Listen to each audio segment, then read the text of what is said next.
Hello, and welcome to Overthink, the podcast where two philosophers show you that things that society often deems bad are actually maybe not so bad, or at least more complicated. In this case, less bad. Sure. I am Dr. David Peña-Guzmán. Sure. David's looking at me like you went on way too long. And I am Ellie Anderson. I'm Dr. Ellie Anderson. Hello. From a young age, the 20th century Chicana feminist philosopher Gloria Anzaldúa was a friend of the darkness. As a young girl growing up in the borderlands of Texas, Anzaldúa would walk around with books by Nietzsche and Kierkegaard in her backpack. Honestly, so cute. Oh my God. She was the ideal student, the student that we all want to have. Well, I'm not so sure about that because she also described herself as an alien from another planet. Part of the reason that Anzaldúa was carrying Nietzsche and Kierkegaard around is because she was, from a young age, very interested in philosophy. No wonder then that she became an extremely prominent thinker. And I would say now somebody that you basically can't go to a philosophy conference or a feminist conference today without somebody mentioning Anzaldúa's work. But where I'm going with this is that she wasn't just carrying around those thinkers because she was a nerdy little budding philosopher. She was also carrying them around because from a young age, she felt like she was an alien from another planet in the sense that she was a lot darker, mood-wise, than her peers. Anzaldúa struggled a lot with depression and found only in Kierkegaard what she described as a despair equaling her own. When she became an adult, she pushed against the idea of seeing it as a disease, as designating something wrong with her, and saw it more as something to lean into when it emerged. And that makes perfect sense because the borderlands that she talks about in Borderlands, La Frontera are, of course, literal borderlands between countries, but also emotional borderlines. She talks a lot about the difference between the emotions that we recognize versus the emotions that we repress, between the conscious and the unconscious aspects of our personality. And so it would make sense that from an early age, maybe she was intimately acquainted with borderlines on a personal, psychological, and emotional level, and that is part of what led her to write this very influential work that, as you point out, has had a massive influence in philosophy departments, in Chicano studies departments, and also in WGS, Women, Gender, and Sexuality Studies departments. And there is a very long history, of course, of philosophers who struggle with negative emotions, writing out of those emotions. So we have Anzaldúa, also the people that she was carrying in her backpack. We know that Kierkegaard and Nietzsche themselves struggled with dark and depressive moods and feelings and emotions. And you also find this in other people like Schopenhauer and also William James. William James in particular is really interesting to me because he built his own experience with dark and depressive states of mind into his understanding of the psyche. In his 20s, William James went through a number of experiences tied to melancholy and depression, and he often described himself as somebody who had a pessimistic outlook on the world. And he used the term sick soul to refer to himself. And in his book on the varieties of religious experience, he actually thinks about the sick soul almost as a personality type, as a kind of religious believer that experiences mysticism through a particularly dark constitution. And so a lot of that book is written from the perspective of these two characters, a kind of happy-go-lucky kind of religious believer and a sick soul with whom he personally identified. So it's another example of a philosopher who uses their experience with darkness, with the night, the emotional night, as a springboard for doing philosophy and doing so in a way that is quite impactful. That said, James's experience of this, if he's describing this as sickness, would be pretty different from Anzaldúa's because Anzaldúa, as we mentioned, doesn't want to just think about this as a sickness. And the reason I think that's important to spell out is that the reason this whole episode is called Dark Moods rather than Bad Moods is because Mariana Alessandri, whom we will be speaking with in a bit, really theorizes things like depression, anxiety, anger, and so forth as dark, but not as bad. And that has to do with a desire on her part to, even as we're taking mental health very seriously, move away from a purely medicalized or sickness-based model of some of these dark moods. And Alessandri herself sees in the work of Anzaldúa as well as in the work of a lot of other women of color philosophers, a leaning into darkness that you maybe don't see as much among philosophers who come from different social backgrounds. So that's really cool to know about William James. I hadn't known that. And this isn't to say that there aren't great resources in James and other like dead white men for thinking about these dark moods. But Alessandri also points out that there are immense resources in the work of women of color philosophers, including Anzaldúa, but also Maria Lugones, Audre Lorde, Bell Hooks, and more, for thinking about what these dark moods offer, in part because due to their exclusion from academic philosophy for so long, or their existence at the margins of it, even when they got into the halls of academia, these women of color philosophers were particularly acquainted with these dark moods in the way that people who felt maybe more automatically comfortable in those situations were not. Well, it makes perfect sense to me that people who would be on the margins of the profession would develop the acumen to think about precisely that which is marginal, not only in relation to philosophy, but in relation to our inner lives. And one thing that I want to ask you about, Ellie, is that in the case of Mariana Alessandri, who is our guest today, she specifically works on what she calls dark moods rather than dark feelings or emotions. And so I'm wanting us to think a little bit together about what the difference is between a mood and maybe the language that we often find in philosophy and psychology, which is that of feeling and emotion. What differentiates a mood from a feeling? Yeah, and here we'll speculate a bit. I think I'm going to say some things that aren't articulated explicitly so much in Alessandri's book, but what I was thinking about when I was reading this, which is that moods are more persistent, right? Feelings are rapidly passing, whereas moods simply last longer than feelings. That's, at least in the philosophy of emotion, one really standard way of distinguishing moods from feelings. For an existentialist, a difference between mood and feeling would be that moods orient our existence in a way that feelings don't necessarily. Like, feelings can be limited to certain situations that trigger them, and then they can pass away.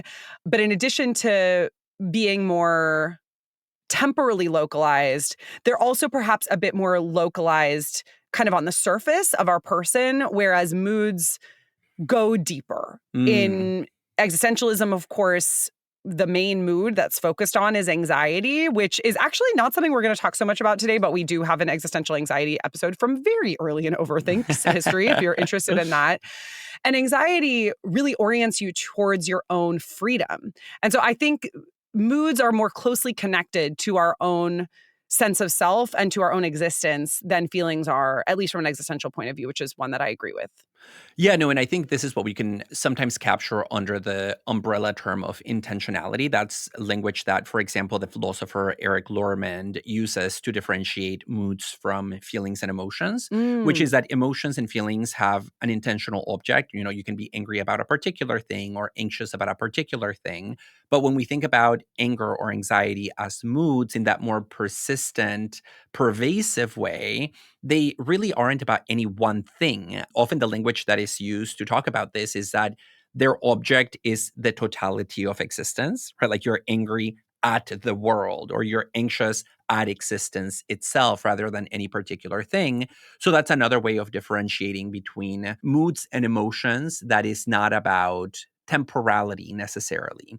Of course, there are more ways to distinguish moods from feelings than the ones we've talked about here, but it's almost time for our interview with Alessandri, David. And one thing that I wanted to just end with here is reflecting on how, when we talk about people being moody, like we do talk about people being emotional, but when we talk about people being moody in particular, there's an implicit sense that they have a lot of bad moods, right?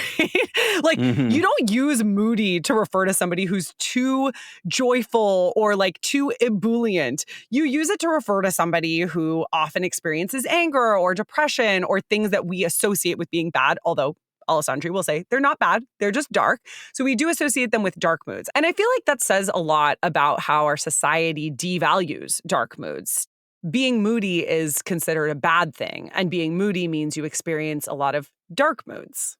And beyond that, I would say that we also have this sense that people who are considered moody are people who have been dominated by dark experiences rather than dominating them and getting over them. And as Mhm. we'll see from Alessandri, This is something that only complicates our relationship to our own darkness because not only are we expected not to feel it, but we're also sometimes socially pressured into not sharing our feelings of darkness with other people.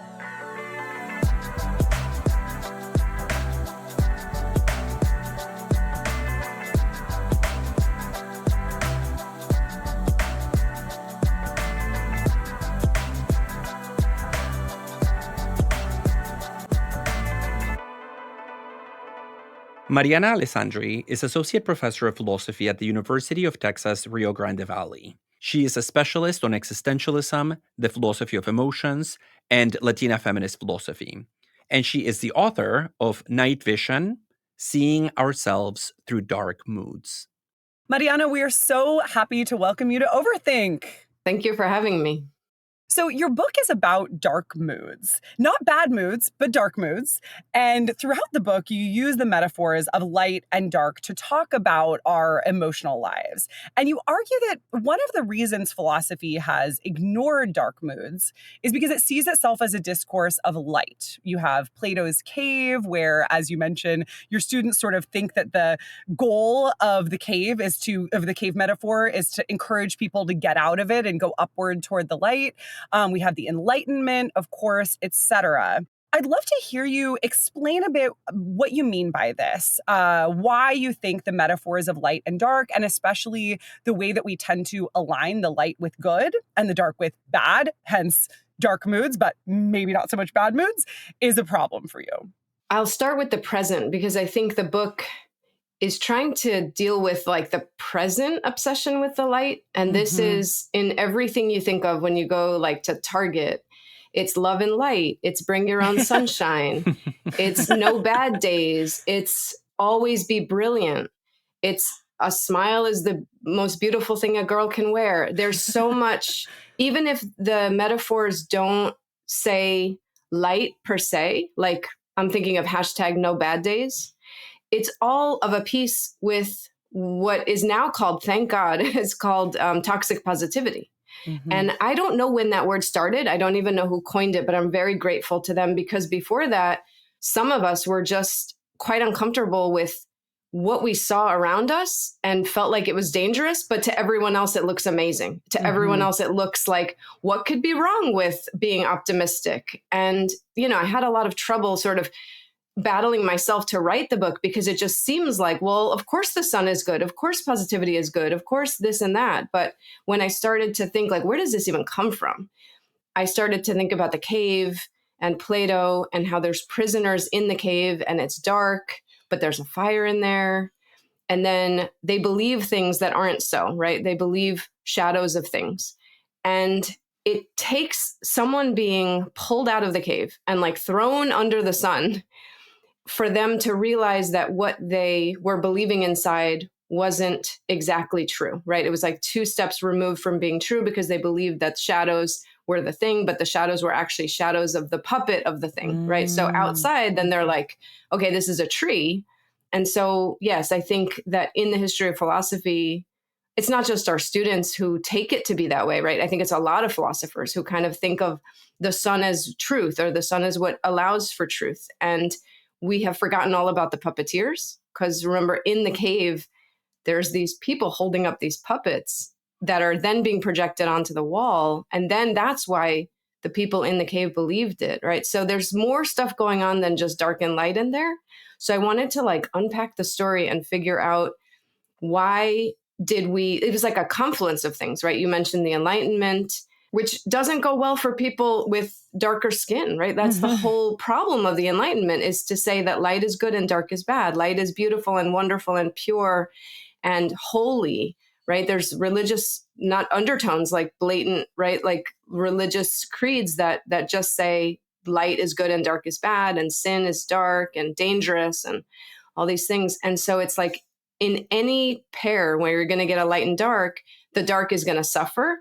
And especially when it comes to moods, which live inside of all of us, we have light moods and dark moods, but in a world that's just seeking the light, we are suffering because we sometimes wake up with a bad day. And then we have to question the whole thing and be like, what's wrong with me that I'm having a bad day? I'm in a dark mood. everything I see around me says I'm not allowed to have that. So that's sort of where it came from and what the problem is today. And I have to say, I really enjoyed reading this book because you do a wonderful job of tracing that bias that we have in philosophy for the light and against the dark. And you use a term that stood out to me, which is nyctophobia, a fear of the dark, that we see in the history of Western philosophy, but also in the contemporary moment where we privilege sunny dispositions, right? The happy-go-lucky attitude of somebody who just exudes light and brilliance and a kind of levity of spirit. And much of your book is trying to get us to look at what happens in the dark, including the dark moods that shape our human life. Hence the title of your book, Night Vision, right? It's about learning to see in the dark.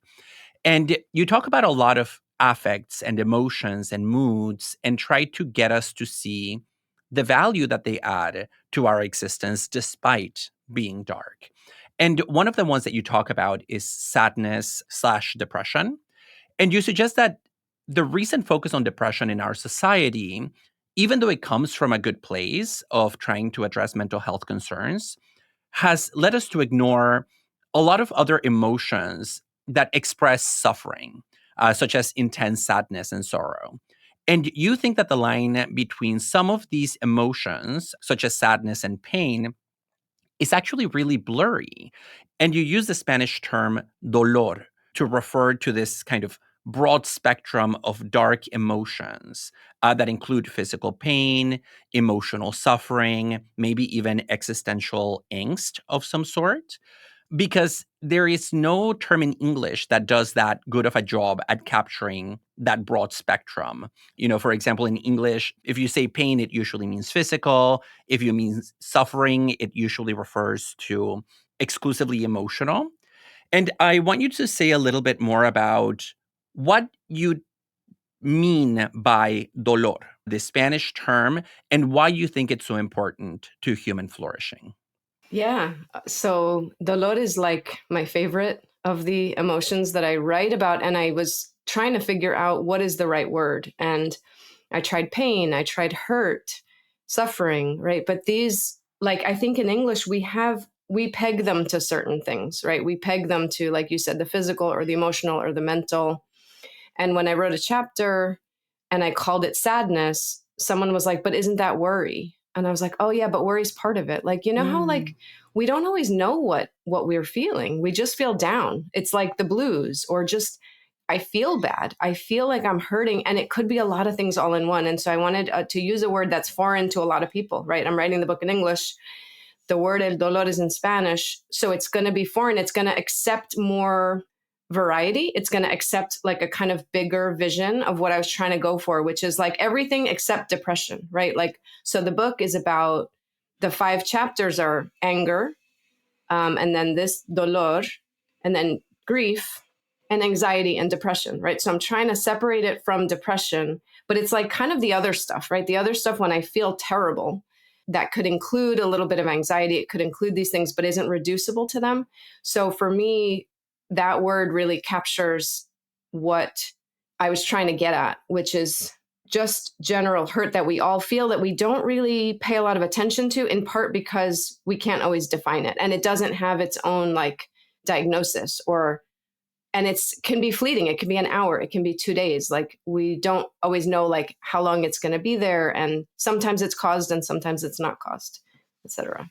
Yeah. And I think one of the things that struck me in your book is that each of these 5 chapters also relates to what we might call a dark mood, but maybe it would be better just termed a dark emotion, which is shame.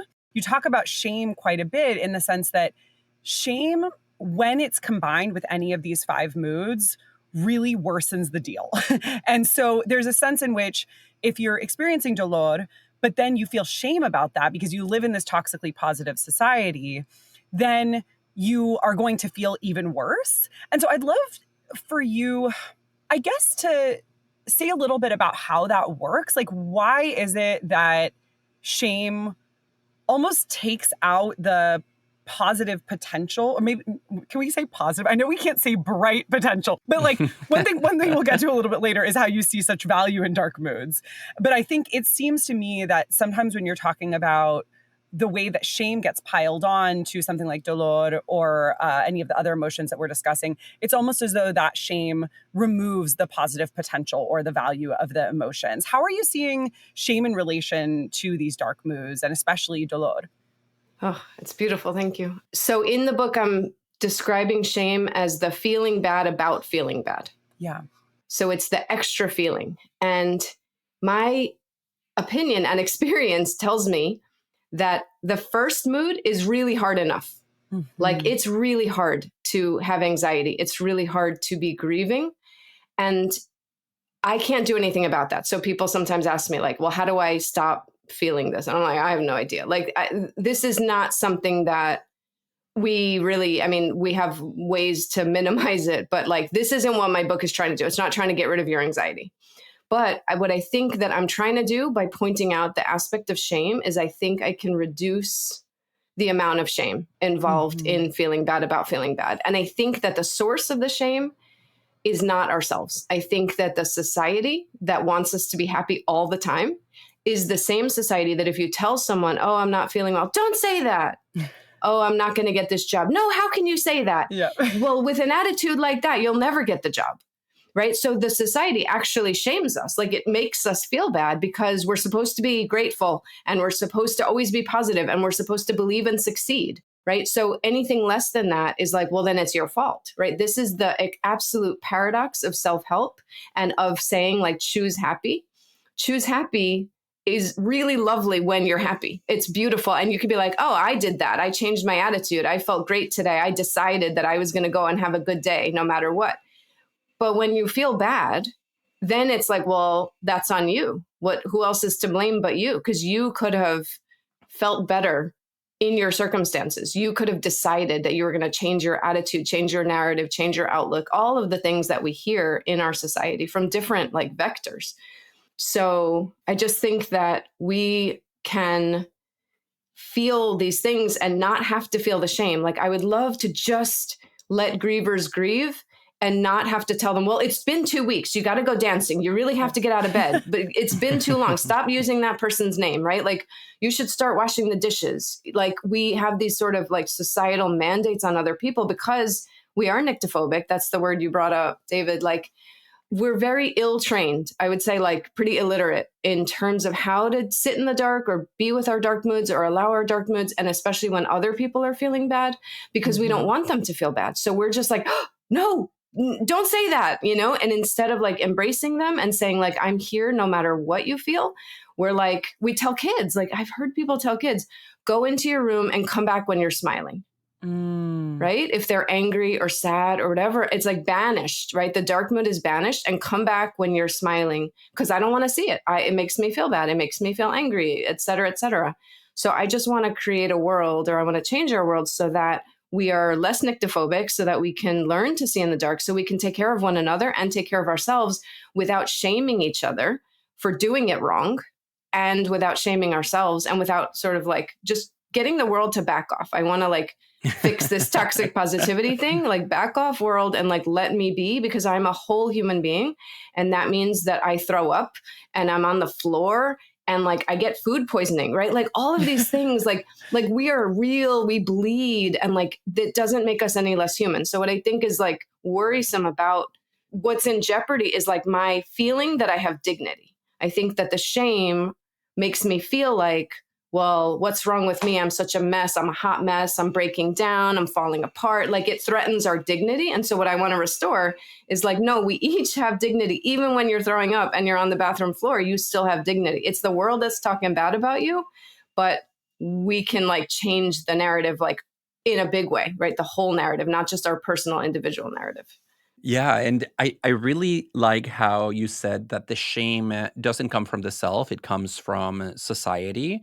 But you also make a very compelling case that the price we pay for that socially induced shame is precisely our sense of self-worth. So the individual is not the source of the shame, but it is the price that we pay. And that's what triggers what you call the brokenness story. That when we are shamed for having the dark moods that we have, we feel like there is something deeply broken with us as humans, rather than seeing those fissures as part of what it means to be human, right? A human that doesn't feel sadness, that doesn't feel anxiety, that doesn't feel grief, most of us would recognize that that's not a human being at all. In fact, there would be something deeply unsettling about such a person.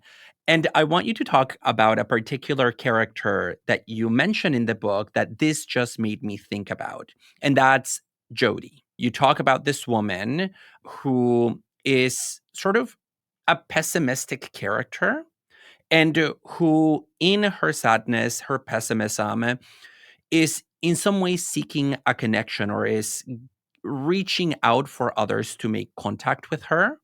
And you talk about how those around her fail to do so. And I thought it was a really good illustration of the kind of potential that dark moods can bring into our lives. So can you tell us a little bit about Jody's case? Yes, I love Jody. She's like the hero Yes. of this chapter on dolor. So, and she exhibits the way that dolor is multiple things. So Jody is an out of work housewife. She raised her kids. Now she wants to go back to work. And she's worried because she doesn't think that anyone will hire her after 10 years off of the market. So she's talking to her husband and says, you know, she's expressing her dolor, like her worry, her sadness, her regret, her like so many things that are kind of like amorphous, right? This just pain and like, I don't want to do this. I don't think I'm good at this. I don't think anyone will hire me. And she's a real person. And this was a case made by like a very fancy, famous psychologist. So he's using her case and showing us what she's doing wrong. Okay. So because she's doing it in front of her kid. And the book is called The Optimistic Child. And so it's like in expressing all these doubts, the husband goes, no, you're going to be great. What do you mean? You're wonderful. You're such a good mom. And then he's like a cheerleader because he loves her and he's been taught to oppose someone else's bad mood with a good mood, right? And a lot of us want to do that in the name of balance. You're down. Let me cheer you up. Let me bring you up. And she's like, no, I really don't think, you know, I don't know. I don't really want to do that. I don't want to go back to, and he's like, no, you're wonderful. Let's look in the classifieds and rah, rah, rah, make a list, right? He's like in there trying to fix it. And she's like, again, she tried one more time and she was like, no, I just don't think it's going to work out. And so it just, the story confused me so much for years because I had a feeling that she was not wrong. But this fancy psychologist used her case and said, see, she's a brooding pessimist who has these negative thought patterns, and she's going to pass her pessimism on to her kids, and she's in the wrong, and she's irrational. And the husband is the hero. He's rational. He has better thought patterns. He's optimistic. He's positive. You have to have a better attitude, blah, blah, blah. So I was like, I don't think this is right. So I started analyzing and thinking and just really trying to get into her point of view. And I realized, no, what she was doing is she's trying to give them a way into her, right? Like when you're in a sad mood, you can like isolate, right? But if you're telling someone, you're giving them a way to come find you. Like, hey, this is worrying me. And instead of coming to find her where she is, and that would be to say, yes, Jody, like, tell me about it. Tell me about the sadness. Like, I want to hear from you. He was like, no, you shouldn't feel that way. You have to feel better because if you feel that way, you're never going to get a job. Right. So he's in fact blaming her for her future failure to get a job. Like, it's like insane to me. And it's not just her husband, right? You say it's also the psychologist who just like reflects the position of the husband. And so it's these two male figures just sort of delegitimizing the dark mood of this woman. And it stood out to me that you said the psychologist became the president of the APA, the American Psychological Association. Super famous. And because they both think that in this world, you have to believe to succeed. And if you have these doubts about yourself, you're not going to succeed. So it's like a self-fulfilling prophecy. And I just think, what world do these people live in that is not sexist against and ageist against this woman who's been out of the workforce for 10 years. I think she is actually right. I think she has a better thought pattern than the husband does, because he's just like blindly optimistic, not considering the actual physical conditions that she lives in. And she's like, no, but in this world, in the US, who wants to hire an older lady? And I'm like, oh, I kind of think she's right. I think she's more realistic. And, you know, there's studies about how pessimists are often more realistic than optimists, et cetera. But it stopped me in my tracks, because I said, oh, I think I'm on the complete opposite side. Like, I'm on the side with the people who are doubting, who are sad, because they're trying to reach out. And I think that the husband missed an opportunity, as we often do when we say no to someone's pain instead of yes. We're missing a chance to find them and to hold them and to be with them and to connect with them. So I'm using this philosopher called Miguel de Unamuno in this chapter. He says that we connect better, our souls connect better in sadness. And you just have to see if that's true for you. Like, have you ever had an experience where you are sad and you find someone else? He also says we're better at seeing other sad people when we're sad. And you find someone and you can actually have like a super genuine, deep connection. He thinks that when we're happy, we have like pretty fun, frivolous physical connections with one another. But when we're sad, it's like you get to a new level, and we're missing a lot of it. Like, so every time we tell our friends, no, don't feel that way. Oh, you're beautiful. Stop thinking like that. Like, we're actually saying no to them. And I want us to start saying yes, because it's not so scary. Once you say yes, like, I'm here for you. You can cry. I'm just going to stay here. It's not my job to fix you. I'm not trying to make you feel better. Like, I'm just trying to listen to you and like find you where you are. Even if that's in a dark cave, I'm going to come down with you instead of trying to bring you all this like sun and the bright side. And at least you don't have cancer and your life could be worse. Like, I feel like these are things that really just make people aggravated. And then what happens is you just stop talking to people. You're like, no one understands me. I can't tell anyone my real feelings, because they're going to be like, why are you sad? Well, you have the best life. You should be grateful. You're #blessed, you know? So I feel like there's like so much pressure on us. And then we eventually just don't talk anymore, because we're like, well, the world doesn't want to hear about my sad mood. But we're missing all kinds of like empathy and compassion with each other, because we all feel it. So that guy, the husband, probably had his own problems. And if she were to say hers, he might be like, oh, me too, right? I feel bad too. And then they could like connect in a more real way than just on the superficial level of whether she's going to get a job or not. That seems to be the least relevant part at a certain point, you know? Yeah. And I think what you're saying too is a really interesting way of thinking about the loneliness epidemic today too. I mean, I'm going to sketch a trajectory here that is like way too fast and loose. But what comes to mind is that the positive psychology movement, so the person that we've been talking about, the psychologist Martin Seligman, is one of the main people associated with the positive psychology movement. That movement really, which emerged in like the 90s, early 2000s, is coming then before we have this major loneliness epidemic, where it's like, yes, there has been a backlash to toxic positivity, but there also has been an entrenchment of it with things like manifestation rhetoric. And one of the things that I loved about your book, because I also love to think about how philosophy can help us understand and critique self-help literature, is how many self-help books you cite and do critique here. It's just like such a fun engagement. And again, yeah, I don't want to blame the positive psychology movement for the loneliness epidemic, but maybe it's not totally unrelated either. One thing I want to think a little bit about, too, is the temporality of some of these discourses, because I grew up in a household where bad moods were only recognized in retrospect. You could never say, I'm feeling sad right now. You would always have to say, I've been sad, but I'm feeling better. And my mom is probably listening to this. She loves Overthink. She will be the first to admit this. Like, this is a real struggle, I think, in our family life, especially for me growing up, recognizing and sitting in the bad moods. They were only acceptable once you were sort of on the up and up. And I wonder how you think that relates to this, because you talk about how moods are, you know, they pertain to our affective life, but they're a bit more persistent than feelings. And it almost seems like what I'm describing happening in my family is also true on a social level. We can say, oh, I've been depressed, as long as we're now coming out of the depression. We can't be like, yeah, you know what? I'm currently in it. I don't know how much longer it's going to last. Oh my God. What a great example. That's so beautiful, because I think that's super common and it's very safe. Right. Because then the people you're talking to don't have to worry about you, because they're like, oh, good. Like, just tell me when it's over. Oh, yeah. So I think it has a lot to do with making us feel bad that someone else that we love is hurting.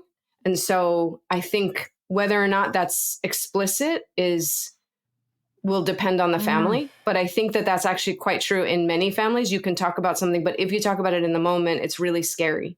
And there's this anecdote that it keeps coming into my head as you're talking, that I write about in the book, about this mother and father are talking to their daughter, and the daughter's a recent widow. And she had lost her husband, so she's on the phone with them, and she starts crying. And the mother says, oh, okay, I'm going to let you go, right? She wants to respect the daughter's privacy. She wants to be kind. I'm sure it's like hurting her to hear her daughter cry, right? This is like being a mother. It is really terrible. I think it's very hard to hear our own children sad, because we have been instilled to believe that we're supposed to make them happy. And if they're not happy, it's our fault. So she's like, okay, I'll get off the phone with you. And the husband says, I'm going to stay right here. I'm not getting off the phone. You can go ahead and cry and I will be right here. And like, I love that, because it just shows that both parents are well-intentioned. They both love their daughter. The mom in that case is just too afraid of it, right? Like, where is this going to go? What can I do? I can't help. There's nothing I can do. Like, it's just really confronting the finitude of human possibility, right? And I think that the sooner we do that, I'm an existentialist. And for me, that just means that like, we just think life is really hard, and it's not the after, it's the during, it's the struggle, it's the dark mood. Like, it's really just being in it. So if we could allow ourselves to be like, I'm going to stay on the phone. Like, I'm not going to wait and demand that you get better and then come talk to me about it, because then I've missed the actual time of connection and I've left you alone. Like the loneliness epidemic that you're talking about. And like, just the fact that people say, like, I have students who say, well, I like to be sad in private. And I think, okay, that's your right, but try to figure out why. Think about your first experience of trying to share it. Most likely it went badly. Most likely the person didn't express sympathy or compassion or empathy. They probably were like, well, what's wrong with you? Why are you sad? Why are you tired? You just slept all night. Why are you hungry? You just ate something, right? Like, we get a lot of shame for like just being honest. And so I think that like the loneliness has to do with, there is no one who can hold me, right? There's no one who's going to stay on the phone with me, because either people are going to try to fix me, make me feel better, or shame me for feeling sad. And so, yes, I've become the kind of person who says I'm private or I don't want to, but inside it's got to hurt, right? Like, I just don't think that we want to be ghosted by our friends. I don't think we want people to like leave us alone. I don't think we want people to like, ew, I don't want to hear about your sadness. Like, tell me about it afterwards so that it's safe for me, you know? Yeah, and the example that you just gave of this woman talking to her mother and father is such a great example of what it means to bear witness to somebody's dark mood and just to be present for it, right? To sit with them through it, even if, as Ellie pointed out, you don't know if there is a door on the other side or if there is light at the end of the tunnel. And that particular example brings us to the theme of grief, which you talk about in the book quite a bit. You have a chapter entitled Grieving Stubbornly, which makes the case that grieving is yet another of these dark moods that we turn away from, like that mother on the phone with her daughter. And interestingly, you do point out that grief is maybe one of the dark moods that we are, socially speaking, more nuanced about, because in general, we do tend to recognize that grief is not something that we can expect people to just make disappear in the same way that we do expect people to just not be sad anymore or not be depressed or not be anxious. With grief, we tend to recognize that people need to go through it, right? You need to work through the grief and experience it and maybe learn something from it. At the same time, you point out that there is this discrepancy between our socially nuanced understanding of grief and maybe a more stoic understanding of grief that tends to dominate the medical profession. Because a lot of doctors do see grief as a weakness or as something that we have to overcome during a kind of arbitrarily determined period of time. Otherwise, it gets pathologized, right? And there is a term in the medical literature for this, which is complicated grief, which refers to individuals who have not, quote unquote, resolved their grief on the timeline that medical experts set for them. And following the general line of reasoning in other parts of the book, you say that the goal should not be to get people to a point where they no longer grieve, but rather to get individuals who are grieving to a point where they can grieve with dignity. And so I want you to talk to us a little bit about what you think is the problem with this medical pathologization of grief and how you think about grief if it's not that. Ooh, okay. So the pathologization of grief is understandable, and it comes from a good place. In writing this book, I really had to understand where people were coming from, like Jodi's husband or like these doctors, right? They're not bad people. They're not trying to like push people out of grief. What they're worried about is when grief looks like depression. So once it has the same symptoms and the same duration as depression, they're like, hey, why can't these people get medication? Right? Because the problem is that the fact is you need a diagnosis to get medication, right? So if people are acting like they're depressed, they should be allowed to have the same medication as the people who are depressed. And how they tend to distinguish that is depression with a cause, depression without a cause, right? Like grief is the ultimate depression with a cause. So it has gotten like, it's like the favored child, like, oh, but leave them alone. They're the normal people because they have a reason to grieve or be sad or be, exhibiting those signs of depression. Whereas like depression then gets to be like the ugly one. It's like, I don't know, you're just lazy or weak or sinful, right? That has its own whole history. Or broken. Right now, you just have a broken brain or your chemicals don't work right or something like this. But in terms of grief, there's also a kind of capitalism involved, I guess, where you're supposed to get back to work within 2 weeks. And if after 2 weeks, I think they have amended it actually in the last year, but it's like that 2-week number just sounded crazy to people, right? It was like, what? 2 weeks After to get 2 over weeks? the death of Yeah. a loved one. Yeah. And to go back to work, like wild. that's incredible, right? So this is the one that naturally resists pathologization the most. So grieving stubbornly, I think, is just the idea that you get to grieve however you want. And I have seen both sides of this. I've seen people who say, it helps me to do the dishes. It helps me to get on with my life. It helps me to throw myself into work. But they get people saying, well, no, you're not grieving enough. You're not sad enough. You're not actually grieving. You're not letting it in, blah, blah, blah. Right. So they get shamed. And then we have on the other side, people who are like in their bed for 6 months. And some people are like, well, you're wallowing, you're using it as an excuse, you're not trying hard enough, right? So we have like a very narrow, in our society, we have a narrow window of like, what's okay? Like what's okay? Is it okay to talk about this person? It also depends on who died, right? Like if you think about a pet dying, that gets shamed. Oh, come on, it was just a cat. You can't believe that this person's sister died and you're crying over a cat. And it's like, why do we do this? Like, it just seems to me so bizarre. Like, what must be our fundamental philosophy that we think that you have to like legitimize your suffering in order to get some compassion from people, right? I think we are operating on like a scarcity model of compassion. Like, I don't know if you should get my compassion. Yeah. How sick are you, right? Like, what's actually wrong with you? Who died and how long after is it, right? So we have these internalized kind of judgments from our society of who gets to feel bad for how long and when and where. And that, of course, spills over into the medical field. But I can see both sides of that argument in the medical field, that like some people want the people to have access to medication if they're exhibiting those signs, but then other people are like, now this is just wild, right? Like, how can we be like, there is actually medication that's going to come out that's going to be like pills for grief. And that strikes some people as just over the top, right? But then so you can kind of weigh it in your own mind and see how you feel about it. But those are at least the two arguments. And I think they're both understandable. I just want to like leave room for people to grieve however they want. And a lot of my ideas are coming from Megan Devine.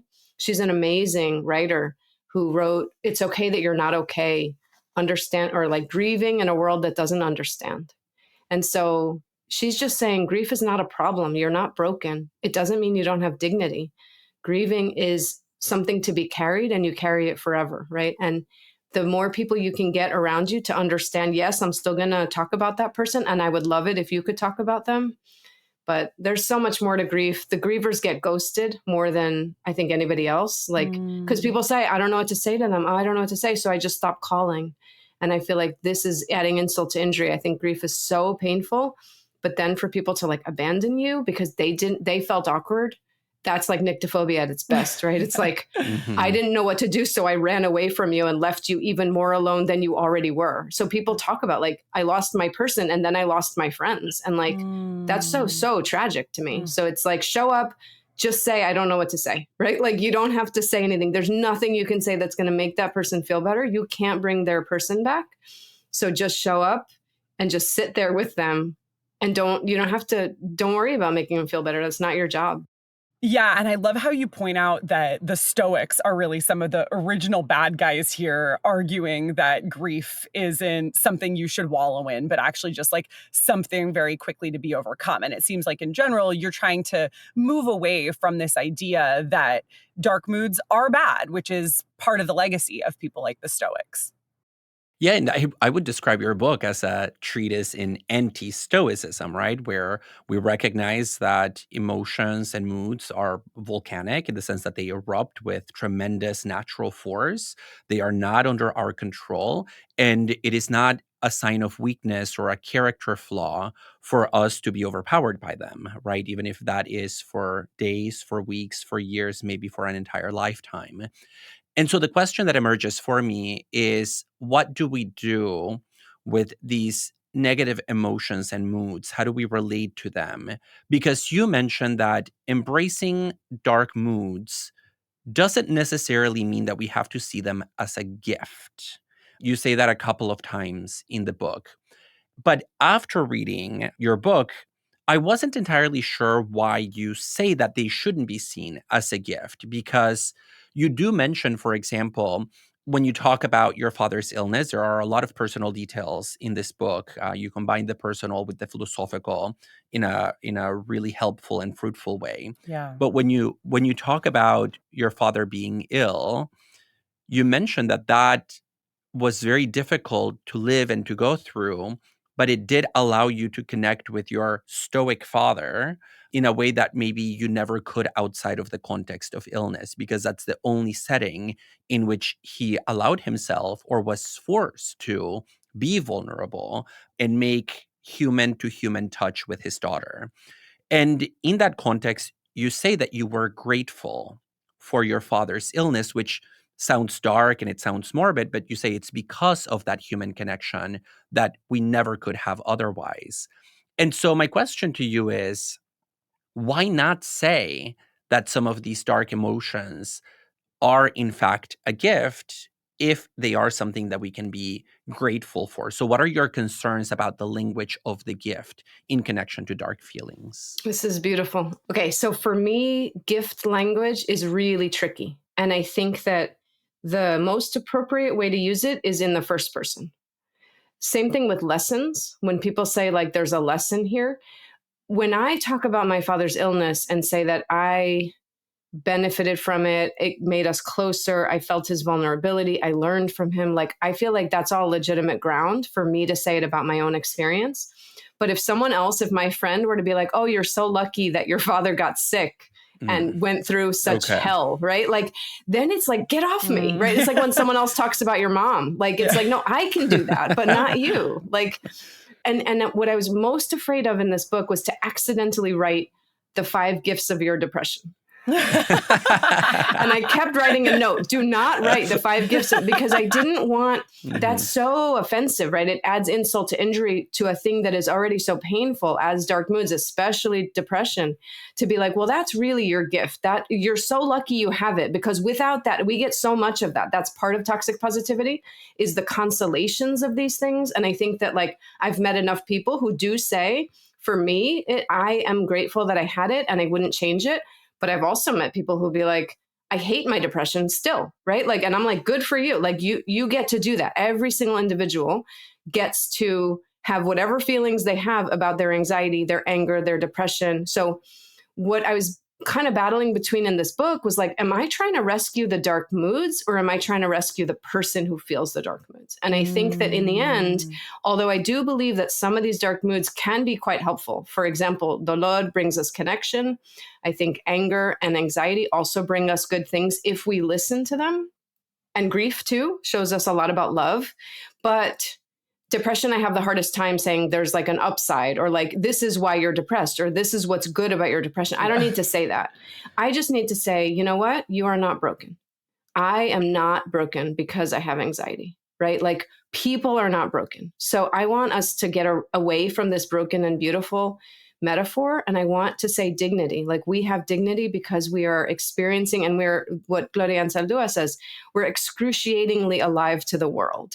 And that really makes it tough for us to live in this world, especially makes it tough for us to live under this sun that is like burning us all the time. So I'd like to get under the shade. I want to find a tree, a cave. I want to find somewhere where we can all, those of us who are excruciatingly alive to the world, where we can get respite from the sun. But within like an individual person, you can say, well, this, I'm grateful for this, or this has taught me that. I think that's legitimate. I just don't want to like push it on anybody. Beautiful. Mariana, thank you so much for being here. And to our listeners, we recommend Dr. Alessandri's book, Night Vision, Seeing Ourselves Through Dark Moods. Well, thank you so much for having me and talking to me about this stuff. Yeah, thank you so much. It's just been wonderful. Loved reading your book. I'm definitely going to recommend it to folks. And I think I want to teach it in some future semesters as well. So thanks again. Thank you. Overthink is a self-supporting, independent podcast that relies on your generosity. By joining our Patreon, you can gain access to our online community, extended episodes, and monthly Zooms. If you'd prefer to make a one-time, tax-deductible donation, you can learn more at our website, overthinkpodcast.com. Your support helps cover key production costs and allows us to pay our student assistants a fair wage. Wow, David, that was a lot more fun than I would have expected for a discussion about dark moods. Her answers were so good. I also loved how occasionally she would be like, oh, such a great question. I was over here being like, oh my God, thanks. You're bathing in the light of her validation, Ellie. But yes, I agree with you. I enjoyed the conversation a lot. And it's always really enriching to have discussions about difficult topics with people who have spent a lot more time than you thinking about them. Yeah, one of the things that really blew me away in her answer when I was asking her about my own family's problem of not being able to recognize dark moods when they appear, but only retroactively, was her suggestion that that tendency might have come from a discomfort with being with other people through their dark moods. I mean, that was worth the price of a therapy session, and this was a free interview. I mean, that was, I thought, such an incredible insight and so right. Because really, it is quite uncomfortable to witness somebody saying, oh yeah, I'm going through it. I'm not out of it. I'm in it, and just not to know what to do with that. I also feel like this is making me want to go and immediately text one of my friends who's going through a bout of depression right now and just be like, oh, let's hang out. I'll sit with you through it. Mm-hmm. Well, yeah, and what it means to sit through in this case is not working through as in resolving the issue. In fact, what we heard is that whenever people show up to these discussions and encounters with solutions and problem-solving mentalities, that only adds to the problem. But I like the idea of sitting with somebody through the problem as a way of presencing oneself in front of them, occupying space next to them, and sitting in silence to their side, where it just is about providing company and holding somebody's hand without trying to make it better. And I think that's really, really difficult for many of us to do because, as you say, we want to flee from the negative emotion in the other person, but also the negative moods that their dark moods might bring up in us. Yeah. And I think we need to be able to do both. Yeah, because it makes me think that there are two ways of understanding the discomfort that we have with other people's moods. One is the fear that it's going to bring us down. Mm-hmm. And two is the awkwardness that might emerge from that. I'm reminded of our interview on awkwardness with Alexandra Plakius, where part of her theory of awkwardness has to do with the fact that we feel awkward when we don't have established social scripts around certain things. We have established social scripts around celebrating a friend's new job, right? We might take them out to drinks or send them a text with like the confetti emoji or feature, whatever it is. But when it comes to a friend's grief, let alone their depression or anxiety, right? Even with grief, even if a friend has a parent pass away, we sometimes feel awkward about what to say. My sister is a therapist and she always gets her friends asking, what should I say to a friend who's going through grief, right? And so I feel like there's also that added dimension of just like we don't know what to say and we end up feeling awkward.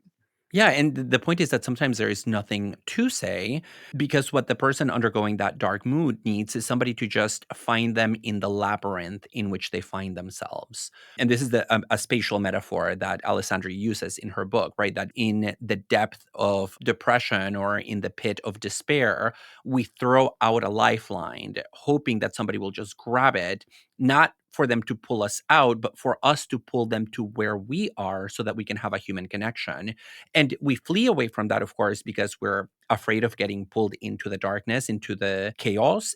But I also think it's really important to keep in mind that most of us probably agree that some of our most meaningful human connections actually happen in those labyrinthine spaces. When I think about the friendships that have really meant a lot to me, it's the friends that have either seen me in a dark moment or with whom I have sat in their dark moments. So this is an important point that Alessandri points out, which is that the value of dark moods, it's not just that they give us a better vision of ourselves and they lead to self-understanding, but they also cement bonds of human care, compassion, and love. We do need to wrap up. I know you wanted to talk about gray moods following the work of Nietzsche, and I want to talk about anger over in our Patreon bonus segment. So if you are one of our kind patrons, stay tuned. For the rest of you, we hope you'll consider joining. And if not, we are so grateful for your support, whether monetary or not. We hope you enjoyed today's episode. Please consider joining our Overthink community on Patreon for bonus content, Zoom meetings, and more.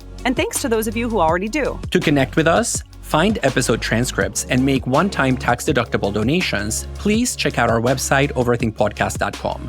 We also have a thriving YouTube channel, as well as TikTok, Instagram, and Twitter accounts at overthink_pod. We'd like to thank our audio editor, Aaron Morgan, our production assistants, Bayarma Bat-Erdine and Kristen Taylor, and Samuel P.K. Smith for the original music. And to our listeners, thanks so much for overthinking with us.